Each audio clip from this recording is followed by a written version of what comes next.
వచ్చిన మీ అందరికీ నా వందనాలు. యోహాను రాసిన ప్రకటన గ్రంథం 1వ అధ్యాయం చెప్పుచున్నాను. యేసుక్రీస్తు తన దాసులకు కనుపరుచుటకు దేవుడైన అనుగ్రహించిన ప్రత్యక్షత. ఈ సంగతులు త్వరలో సంభవింపబై ఉన్నవి. ఆయన తన దూత ద్వారా వర్తమానం పంపి తన దాసుడైన యోహానుకు వాటిని సూచించెను. అతడు దేవుని వాక్యము గూర్చియు యేసుక్రీస్తు సాక్ష్యము గూర్చియు తాను చూచినంత మటుకు సాక్ష్యం ఇచ్చాను. సమయము సమీపించినది కనుక ఈ ప్రవచన వాక్యము చదువువాడు వాటిని విని ఇందులో వ్రాయబడిన సంగతులు గైకొనువాడు ధన్యుడు. యోహాను ఆసియాలో ఉన్న 7 సంఘములకు శుభమని చెప్పి వ్రాయున్నది.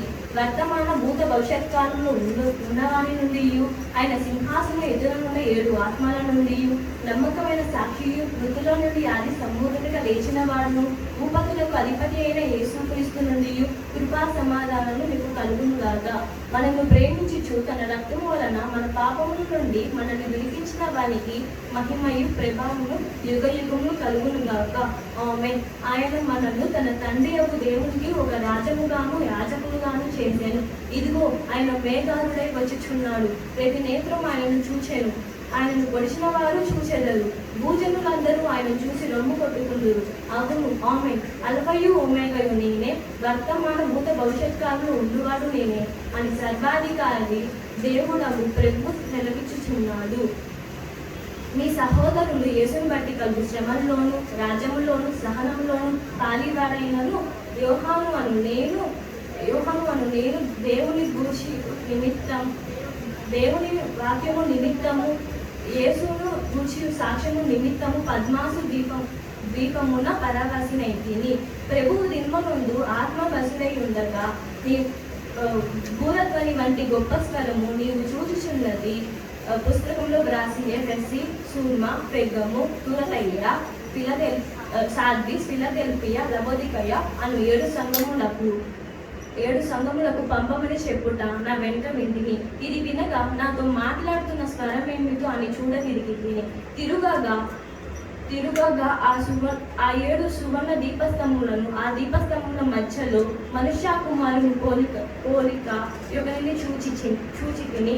ఆయన తన పాదముల మట్టుకు దిగుచున్న వస్త్రం ధరించుకొని రొమ్మునకు బంగారు దట్టి కట్టుకొని ఉండెను.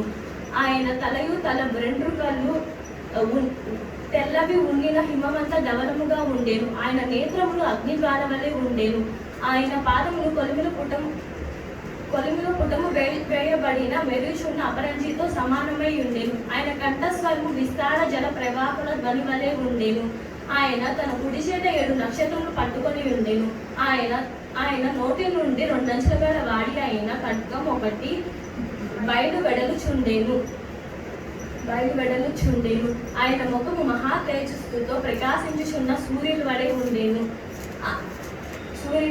నేను ఆయనను చూడగానే సచిన వాని వల్ల ఆయన పాదం యొద్దపడి తిని ఆయన తన కుడి చేత నా మీద ఉంచి నాతో ఇట్లా నేను భయపడకము, నేను మొదటివాడును కడపటివాడను జీవించువాడును మృతునైతిని గాని ఇదిగో యుగయుగము సజీవుడై ఉన్నాను.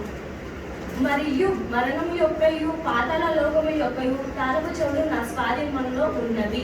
కాగా నీవు చూచుచున్న వాటిని ఉన్న వాటిని వీటి వెంట కలుగుపోయే వాటిని అనగా నా కుడి చేత నీవు చూచిన 7 నక్షత్రములు గూర్చిన మర్మము ఆ 7 సువర్ణ దీపస్తంభములు సంగతియు గ్రాయము. ఆ 7 నక్షత్రములు 7 సంఘములకు దూతలు. ఆ 7 దీపస్తంభములు 7 సంఘములు.